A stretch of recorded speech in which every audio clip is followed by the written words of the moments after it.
सियासतदानों की इस महाजराई में गरीब और आम आदमी बकायदा पिस कर रह गया है। रेलवे का निज़ाम होता है वो किसी कंट्री की कहा जाता है कि बैकबोन होता है, ठीक है, किसी कंट्री को बहुत ज़्यादा रेवेन्यू जनरेट करके देता है। अगर इसी तरह आपने अभी बात की इंडिया की, तो इंडिया की डेफिनेटली जो ट्रेन सिस्टम है, जो रेलवे सिस्टम है, वो बहुत ज़्यादा रेवेन्यू जनरेट करता है। उसके बरक्स पाकिस्तान का जो है वो खसारे का शिकार हो। हमारे यहाँ पे क्या वजह है, हम क्यों नहीं तरक्की कर पा रहे, डेवलपमेंट कर पा रहे, खास तौर पे रेलवे सिस्टम में?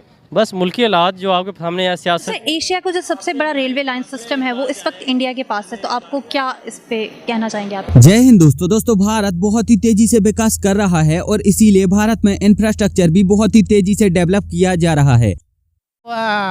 रेलवे स्टेशन 6-6 घंटे आपको वैसे ट्रेन ही नहीं आती, इसके अलावा और आए दिन ये लाहौर की बात कर रहे हैं, जो थोड़े बैकवर्ड एरियाज हैं वहाँ पे तो पता नहीं, फिर ट्रेन दो दिन वहाँ पे तो सर जो सवारियाँ वहाँ पे स्टेशन के ऊपर ही वो गन पॉइंट पे लूट लेते हैं। आप क्या कह सकते हैं, ये तो उन्होंने कैसे डेवलपमेंट की तरफ वो आगे, कैसे टेक्नोलॉजी की तरफ आगे, क्या वजह है, क्या रीज़न क्या समझते हैं उनकी इंडिया? रीज़न सर ये है कि गुड गवर्नेंस है, ठीक है, और हमारे पास वो दूर दूर तक नामो निशान नहीं है, दैट्स इट, इसके अलावा कुछ भी नहीं है। अवाम का, आम पब्लिक का हमारा कोई कसूर नहीं है। हमें नहीं चाहिए कि हम अपने आप को एजुकेट करें, अवेयरनेस लाएं, हमेशा हम ये कह देते हैं गवर्नमेंट का कसूर है। ये इशू ही नहीं है। अब देखें ना, आप ट्रेन पे सफ़र कर रहे हैं, ये अभी इन्होंने चलाई है ग्रीन मेट्रो ट्रेन, ठीक है, इस पे हम आधे घंटे के अंदर डेरा गुजरा पहुंच जाएंगे, तो वो कौन जाएगा उसके ऊपर फैसलाबाद जो 6 घंटे के अंदर लेके जाएगी?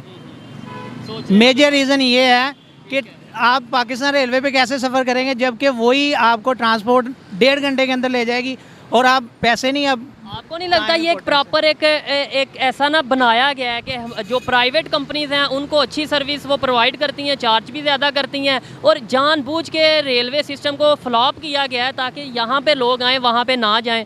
नहीं सर, ऐसे नहीं हो सकता। उसकी वजह ये है कि ये अपने के सारे टाइमिंग वगैरह बेटर कर लें तो ऑलरेडी ओवरऑल जो है वो इनको फर्स्ट प्रायोरिटी देंगे, हमारी जो आवाम है ना वो सरकारी वाले को देंगी, लेकिन जब चीज़ें तो सही मिलेंगी ना तब। एग्जैक्टली, क्योंकि ये सर्विस प्रोवाइड करेंगे देन ही आवाम का उधर टाइम जाएगा। अब हाल ही में प्रधानमंत्री नरेंद्र मोदी ने हैदराबाद तेलंगाना में स्थित सिकंदराबाद रेलवे स्टेशन का नवीनीकरण करवा दिया है और अब सिकंदराबाद रेलवे स्टेशन में सारी जरूरी और आधुनिक सुविधाएं उपलब्ध करा दी गई हैं। भारत सरकार का कहना है कि वह गाँव में रह रहे पिछड़े लोगों को भी शहर के विकास से रेलवे के माध्यम से जोड़ना चाहती है ताकि उन लोगों का भी विकास हो सके, साथ ही साथ वो अपने देश के विकास में एक अहम योगदान दे सके। केंद्र सरकार का कहना है कि वह भारत में वर्ल्ड क्लास इंफ्रास्ट्रक्चर उपलब्ध कराने वाली है, स्पेशली रेलवे के मामले में तो भारत सरकार पूरी दुनिया के कदम से कदम मिलाकर चलने वाली है। भारत सरकार ने सिकंदराबाद रेलवे स्टेशन का पुनर्निर्माण या फिर नवीनीकरण करवाने के लिए 720 करोड़ रुपए खर्च किए हैं, जिसके बाद इस रेलवे स्टेशन में कई जरूरी और आधुनिक सुविधाएं उपलब्ध कराई गई हैं, जैसे कि स्टेशनों को अपग्रेड करके अत्यधिक आधुनिक बना दिया गया है, नई रेलवे लाइन बिछा दी गई है, इलेक्ट्रिफिकेशन करवा दिया गया है, पुरानी रेलवे लाइन को डबल और ट्रिपल में कन्वर्ट कर दिया गया है, नए नए ब्रिज बनाए गए हैं, रोड के नीचे से ब्रिज बनाए गए हैं, रोड के ऊपर से ब्रिज बनाए गए हैं। प्रधानमंत्री मोदी का मानना है कि वह अपने कार्यकाल में तेलंगाना के लोगों के लिए एक विकसित रेलवे नेटवर्क तैयार करना चाहते हैं ताकि उन्हें किसी प्रकार की कोई परेशानी ना हो सके। साथ ही साथ तेलंगाना में दूसरी वंदे भारत एक्सप्रेस भी चालू कर दी गई है, जो कि ITCT हैदराबाद से लेकर लॉर्ड वेंकटेश्वर तिरुपति को जोड़ेगी और इसीलिए यहाँ पर प्रधानमंत्री मोदी का कहना है कि ये ट्रेन न केवल विकास करवाएगी, साथ ही साथ यहाँ पर तेलंगाना के लोगों में आस्था को बढ़ावा देते हुए भगवान वेंकटेश्वर के दर्शन करना और भी ज्यादा आसान और सुलभ बनाएगी।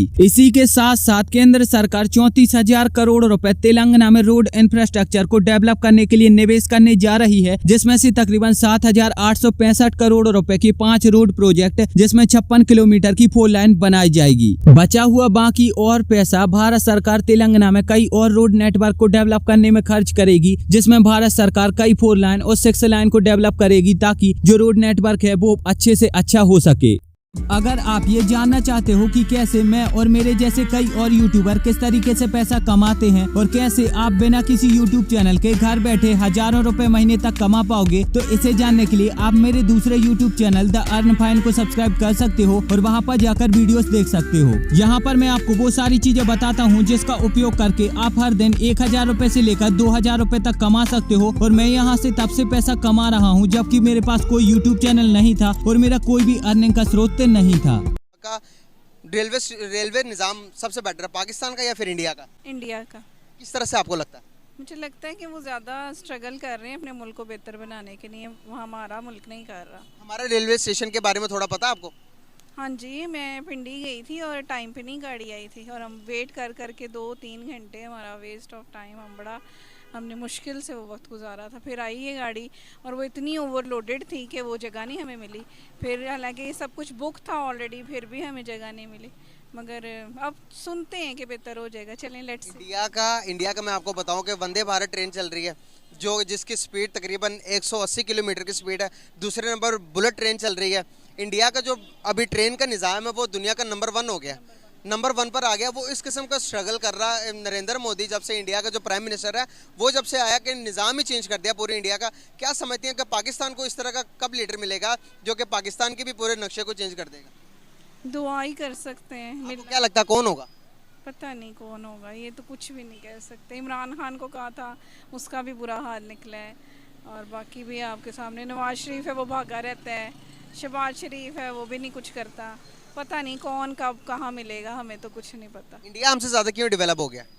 वो सिंसियर है अपनी कंट्री से, शायद हमारे लीडर्स नहीं रहे हैं कि जो पूरी कंट्री को आपस में कनेक्ट कर देगा। तो आपको कैसा लगता है सुनकर ये प्रोजेक्ट? ये तो बहुत अच्छा लग रहा है क्योंकि पाकिस्तान में शायद ट्रेन की तरफ इतना फोकस नहीं किया गया, लेकिन अगर आप डेवलपिंग कंट्रीज़ या डेवलप कंट्रीज़ में जाएं तो वहाँ पे सबसे ज़्यादा फोकस किया जाता है वो मास ट्रांजिट यानी कि ट्रेन पे किया जाता है, और सबसे ज़्यादा लोग सफ़र भी ट्रेन पे करते हैं। लेकिन हमारे मुल्क में शायद अलमिया ये है कि इस तरफ इतनी तवज्जो नहीं दी गई, और लोगों के पास इतनी ज़्यादा गाड़ियाँ हैं, ट्रैफिक है, जिसकी वजह से रोड्स पे भी तंगी है, चलने में भी प्रॉब्लम्स हैं। और अगर हम अपना ट्रेन का निज़ाम ठीक कर दें तो मेरे ख्याल में काफ़ी जो लोग हैं वो इकनॉमिकली भी सफ़र कर सकेंगे और इजी भी सफ़र कर सकेंगे और आराम। तो सर, एशिया का जो सबसे बड़ा रेलवे लाइन सिस्टम है वो इस वक्त इंडिया के पास है, तो आपको क्या इस पे कहना चाहेंगे आप?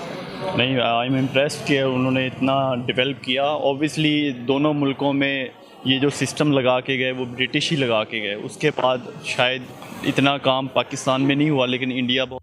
हालांकि अगर आपको हमारी ये वीडियो अच्छी लगती है तो प्लीज इस चैनल को सब्सक्राइब करके बेल आइकन जरूर दबा लीजिए। साथ ही साथ अगर आप हमें इंस्टाग्राम पर फॉलो करना चाहें तो वहां पर भी फॉलो कर सकते हैं, इसकी लिंक आपको डिस्क्रिप्शन में मिल जाएगी।